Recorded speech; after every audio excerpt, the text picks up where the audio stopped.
Hello friends, welcome to Mother Simple Kitchen. আশা করি যে যেখান থেকে আমার ভিডিওটা দেখছো সবাই ভালো আছো।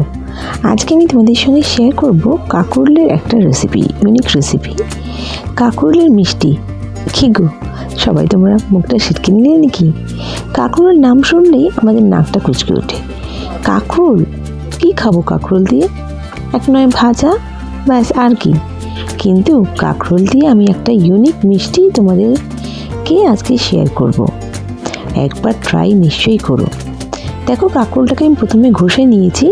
তোমরা চাইলে এটাকে পিলার দিয়েও ছালটা ছাড়িয়ে নিতে হবে। এবার আমি হাফ করে এটাকে স্কুপ করে নিচ্ছি। দেখো, স্কুপ করে আমি ভালো করে কাঁকরোলের ভেতরে যে দানাগুলো আছে ওগুলোকে আমি বার করে দেবো। এই মিষ্টিটা একটু টাইম কনজিউমিং, কিন্তু খেতে খুবই সুস্বাদু। আর একবার অন্তত ট্রাই করে তোমরা দেখো, তখন কাঁকরোল বাড়িতে আসলেই তোমরা এই মিষ্টিটা বানানোর জন্য ব্যস্ত হয়ে উঠবে। একবার খেলেই বারবার খেতে চাইবে। দেখো, এই দানাগুলো আমি ফেলে দিচ্ছি। একইভাবে সব কাঁকরোলগুলো আমি কেটে নিচ্ছি। দেখো, কাঁকরোলগুলো কাটা হয়ে গেছে, পরিষ্কার করে কেটে নিয়েছি। এবার আমি একটা পাত্রে জল গরম করে এর মধ্যে আমি কাঁকরোলগুলোকে 10 মিনিটের জন্য বয়েল করব। দেখো, কাঁকরোল সব দিয়ে দিলাম। এরপর যেটা আমি অ্যাড করব সেটা হচ্ছে বেকিং সোডা। আমি এখানে হাফ চামচ মতন বেকিং সোডা অ্যাড করছি। অ্যাড করে আমি কাঁকরোলটাকে বয়েল করে নিচ্ছি। দেখো, কাঁকরোলগুলো ভালো করে আমি ডিপ করে নিচ্ছি। এখানে মেনলি কাঁকরোলটা কিন্তু ভালোভাবে বয়েল করতে হবে। কাঁকরোলটা একটু হার্ড হয় ইউজুয়ালি, অন্য কোনো সবজি থেকে কাঁকরোলটা একটু শক্ত হয় কিন্তু। তাই জন্য এখন বেকিং সোডা দিয়ে বেক করে নিচ্ছি। কালারটা একদম বজায় থাকবে, সুন্দর থাকবে এখন প্রথম স্টেজে। এবার আমি এটাকে ছেঁকে নিচ্ছি। জলগুলো যেন পুরো বেরিয়ে যায় সেই খেয়ালটা রাখতে হবে। কাঁকরোলগুলোকে স্ট্রেন করে আমি রেখে দেবো কিছুক্ষণের জন্য। এবার আমি একটা ফিলিং বানাচ্ছি মিষ্টির। এর জন্য নিয়েছি খেজুর। এখানে আমি 1500টা মতন খেজুর নিয়েছি। দানাগুলো সব আমি কিন্তু বার করে দিচ্ছি। এগুলো সব ফেলে দেবো দানাগুলো। আর এবার আমি এর মধ্যে অ্যাড করবো 2 চামচ মতন চিনি। তোমরা চাইলে চিনিটা অ্যাভয়েড করতে পারো, যেহেতু খেজুরটা এমনিতেই মিষ্টি হয়। এই খেজুর তোমাদের যেরকম খেজুর পাবে সেই হিসেবে মিষ্টি অ্যাড করতে পারো। দিয়ে ভালো করে মিক্সিতে ব্লেন্ড করছি। ব্লেন্ড করতে যদি অসুবিধা হয় হালকা দুধ মেশাতে পারো। আমি এখানে কিছু দিয়ে অ্যাড করিনি। এবার আমি এখানে 1 চামচ কনডেন্স মিল্ক দিয়ে আমি এখানে খেজুরটা আমি দিয়ে দিচ্ছি। কনডেন্স মিল্কের মতো তোমরা 1 চামচ গুঁড়ো দুধ অ্যাড করতে পারো। এখানে আমার খেজুর যে বাটাটা হয়েছে 3 চামচ মতন হয়েছে। এখানে আমি ডেসিকেটেড কোকোনাট 4 চামচ মতন অ্যাড করছি। দিয়ে এবার আমি এখানে অ্যাড করব চপ করে রাখা কাজু বাদাম। তোমরা কাজু বাদামের বদলে এখানে অন্য কোনো নাটও অ্যাড করতে পারো, অ্যালমন্ড, পিস্তা এগুলো সব দিতে পারো। এই যে ফিলিংটা খুবই সুস্বাদু, এটা খেতে দারুণ লাগে।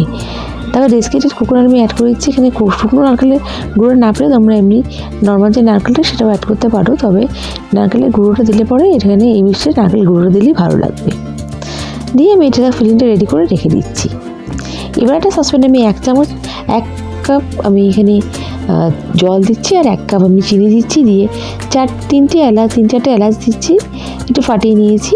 দিয়ে আমি এটা শিরা মতন করে নিচ্ছি। হালকা বয়েল করার পরে কিন্তু আমাকে কাঁকরোলগুলোকে অ্যাড করে দিতে হবে।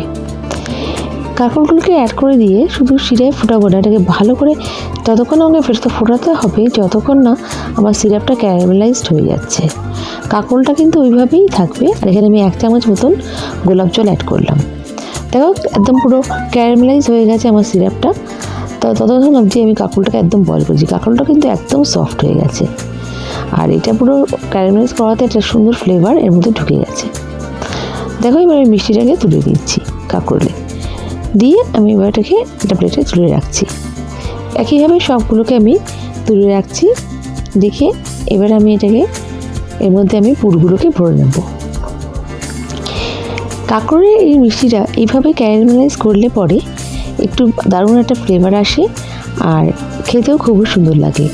এটা খেয়ে কেউ বলবে না যে কাঁকরোল খাচ্ছে না কিছু খাচ্ছে। কাউকে যদি না বলো, সে বুঝতেই পারবে না এটা কী খাচ্ছে। একবার অন্তত এই মিষ্টিটা ট্রাই করো।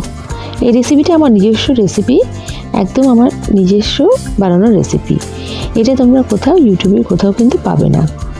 আমি এটা নিজে বানিয়েছি। রেসিপিটা বানিয়ে ট্রাই করেছি। ট্রাই করে আমার ভালো লেগেছে, তাই তোমাদের সঙ্গে শেয়ার করলাম যে কাঁকরোলের একটা ইউনিক রেসিপি।